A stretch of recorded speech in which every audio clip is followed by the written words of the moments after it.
months ago, I purchased a plan with Interserver for $2 a month. Today, I have 9 months worth of data measuring how often my website went down. I have speed tests and the opportunity to compare it to 12 other web hosting providers that I've used this year.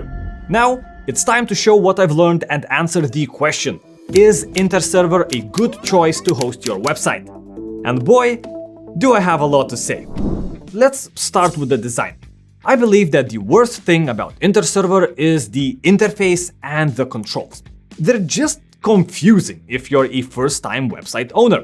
For example here, I've only purchased web hosting, but my control panel actively displays every single service that Interserver is offering. Twice! Even though most of them are completely empty. And if I want to go ahead and work on my website, I need to click like the smallest little buttons on the screen there is to get to the real control panel, where I have the option to install WordPress, create my email accounts, set up backups, basically do the important stuff. It feels like it was made by an engineer, not a designer. In general, I've noticed that Interserver often uses this mentality: it needs to work well, not look good. Sacrificing ease of use and looks for functionality and performance, but I guess it pays off because it does work well.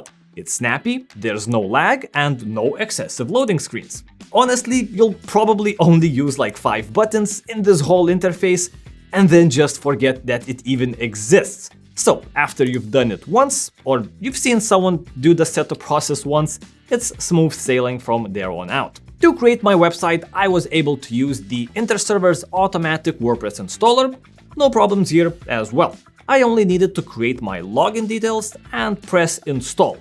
However, I still needed to actually design my website because the default installation, it looks like this. So, to get my website design, I've decided to download a pre-made template from Envato Elements. Then I just uploaded the template to Interserver via the WordPress dashboard, and boom! I had a fully editable website ready for testing. Now, why would I use a pre-made downloadable website template instead of something I made myself? Because I want something that's realistic. Most people are building their websites this way, and these templates are often poorly optimized due to a lot of excess code, but they look great. Imagine if I was testing running shoes. If I give them to an Olympic runner, of course the performance is gonna be great. The real test is seeing how good an average Joe does. So, as soon as I get the design loaded in, I immediately got a plugin called WP Benchmark, allowing me to get some insight into how well the server my website is on performs. I ran the test, and here's where the holes in this $2.50 plan started to show.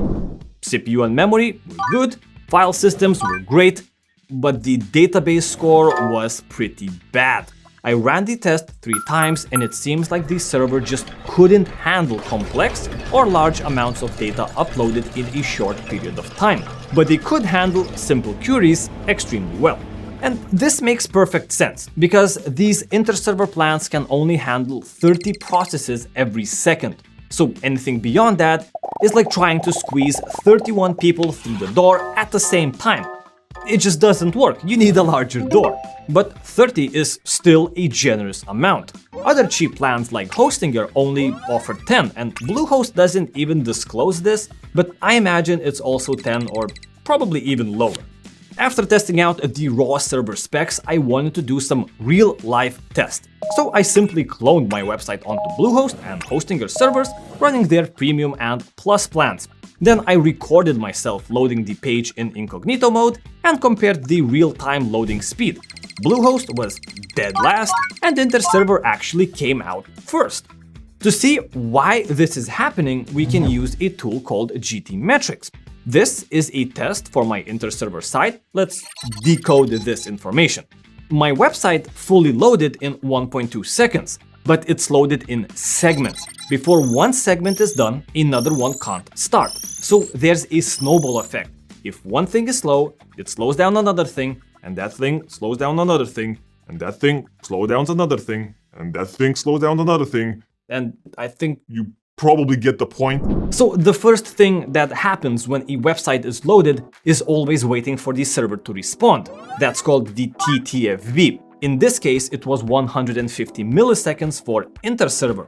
And here's a good example of how fast things get out of control. So Bluehost TTFB was 400 milliseconds, only roughly 2.5 times more, but the final loading time was almost 4 times slower due to the snowball effect. Anyways, taking all of these tests into consideration, I wouldn't go ahead and host an e-commerce store where people need to perform a lot of actions on your website, constantly clicking and interacting with your database. But for anything else, a 6.9 out of 10 for just $2.50 is pretty incredible value. If you plan to go the e-commerce route or just expect more visitors and more queries to your database, check out their Boost 2 and Boost 4 plans. They scale really well, giving you 2 or 4 times more resources to work with. But how does pricing actually work on Interserver? Well, it does use the classic web hosting scam, where it's cheap at first and then it ramps the prices up.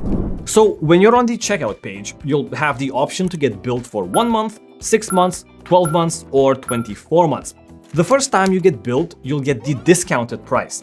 But after your first bill, the price will increase from $2.50 to $7, and it'll stay like that for all future payments, sadly. Naturally, the best deal is picking up a 2-year plan.